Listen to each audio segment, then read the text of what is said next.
এই দেখো বন্ধুরা রাইস মিল দেখো কে কারা কারা রাইস মিল দেখো নি এই যে দেখো রাইস মিল। তো আমি একটা কাজ বিশেষে এসেছিলাম এখানে। তো ভাবলাম দেখি রাইস মিলের ভিতরটা কিভাবে কি করে। তো এই সেই রাইস মিল দেখতে পাচ্ছেন যে ধান থেকে চাল করে কিভাবে করে ফাইনালি পরিষ্কার টরিষ্কার করে একদম রিফাইন করে প্যাকিং হয়।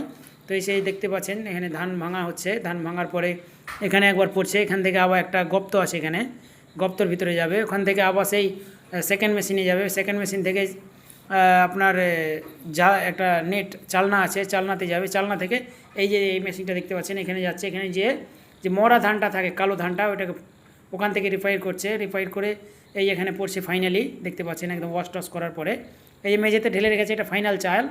এই চালটা এই যে এখানে প্যাকিং হবে, প্যাকিং করে রেখেছে অলরেডি। তো এই যে এটা মালিক দেখতে পাচ্ছেন লুঙ্গি পরে টুপি পরে নিজেই কাজ করছে, কোনো লোক রাখিনি। তো তামিলনাড়ুতে কিছু কিছু কাজ আছে নিজের কাজ নিজেই বজায় রাখে, লোকজন রাখে না। এখানে খুব কর্ম করে এরা ইনকাম করে, কারো হিংসা করে না। তো দেখতে পাচ্ছেন সেই rice mill, Shiva rice mill, rice মিলের নাম। তো কত রকমের যন্ত্র মেশিন দেখতে পাচ্ছেন একটা, যেমন চাষিরা যেমন খাটে তেমন এরকম রাইস মিলও খাটতে হয়। তো বন্ধুরা এই জন্য ভিডিওটা বানালাম, ভালো লাগলে লাইক কমেন্ট শেয়ার।